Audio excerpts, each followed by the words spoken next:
Megyn Kelly is an American journalist, attorney, author and podcast host, and she joins us now live from New York. Morning to you. Always good to talk. Let's start with Joe Biden's response to what has happened here. He is standing by the decision. It seems like that's not going down well, though. No, it's not. He's claiming to have taken responsibility when, in fact, he did nothing of the sort. He blamed the Afghan government. He blamed the Afghan army. He blamed Trump. He blamed everyone but himself. And his entire speech on Monday just skirted past what a debacle it was in scenes like you're looking at right there, in actually pulling out of the country, right? The decision had been made by Trump that we needed to remove our troops. Biden claimed that he was bound by that decision when, in fact, that's not the case. Biden has reversed Trump on so many things. I mean, take a look at our southern border security here in the United States, the Paris Climate Accords, the deal with Iran on its nuclear program. I could go on. He had no problem reversing any of those things with Trump. So this is on Biden. He's the one who decided to, A, move the withdrawal date from May 1st, which would have been at least not in the middle of the Taliban's favored fighting season, summer, to September 11th, because he wanted a photo op. He wanted to say on the 20th anniversary of 9/11/2001, look, I'm the guy who finally got the American troops home. Well, guess what? There wasn't a huge push back here in America to get the remaining 2,500 troops home. That wasn't a thing. People were not on the streets saying, bring our troops home, like we saw in Vietnam. They were keeping the peace. They were helping the Afghan army keep the peace.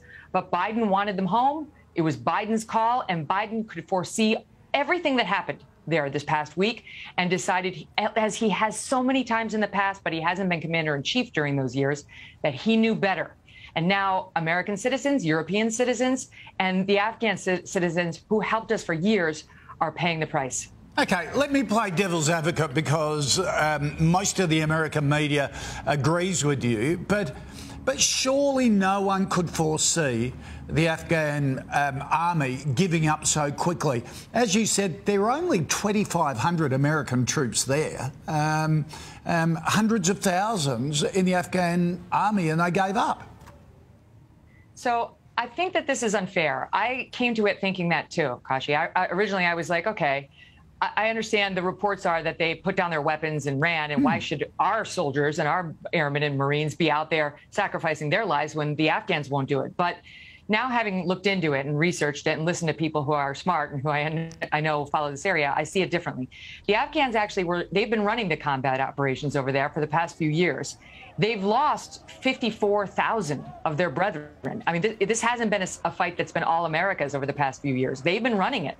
And we've only had about 17 American casualties per year. I mean, even one is too many. But compared to what the Afghans have been losing, they've clearly been taking the worst end of the blood and treasure lost in this battle. But the problem is the Americans set up the Afghans to be reliant on us. Our air support, our intel support is what allowed them to be relatively good at keeping the peace over the past few years. It's like we gave them an airplane, but we said, we'll be the engine. You know, you take care of the wings and you take care of the controls up front, but we're going to be the engine. And then we pulled the engine and said, keep flying, keep flying. Well, the system wasn't set up for the airplane to run without the engine. And so when we pulled the air support and the intel and so on, which is what Biden did over the past few months, the whole thing fell apart. So it's not, I don't know that we're in the best position to be pointing the fingers at the Afghan army and say it's all their fault. Yeah, but Megyn, the failure of this mission can't surely just be on Biden. Yes, the pullout, but for 18 years since they got rid of Osama, why hasn't America been able to train them better with the $1 trillion and all the might of the United States? Surely that's the big failure here. That's a legit question. You know, there was a report in the Washington Post in December of 2019 talking about the Afghan papers that they had gathered that showed the numerous lies we've been told by our military leaders, by politicians here in America about what a rosy scenario it has been, how we're training the Afghan army, they're doing better. And it wasn't true. It's always been overstated. The American public has been misled. And in a way, some of them wanted to be misled because they understood this was a war that did need fighting and there was no obvious way out of it, right? And nobody wanted our guys' blood and treasure sacrifices to have been in vain. So people kept waiting for a better outcome. The truth is that it was never going to be a rosy outcome with these fighters because There's corruption at the top. They weren't getting paid. In a lot of instances, the Afghan fighters weren't even getting food and water at the front. And their hearts just weren't in it. What were they fighting for? Yes, their countrymen, but also a corrupt leader who was stuffing 3 cars full of money on his way out of Afghanistan. He wasn't exactly an inspirational figure.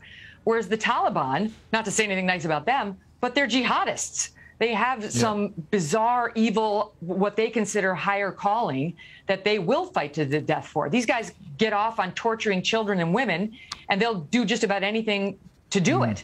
So there are a lot of broken promises. A lot of people fell down on the job. One group we can't blame is our men and women who went over there and fought at great risk to themselves. And I don't think ever foresaw an embarrassing, awful exit like the one our president just delivered to us. Absolutely right. Megyn Kelly, always love catching up. Thanks for joining us. Great to see you guys.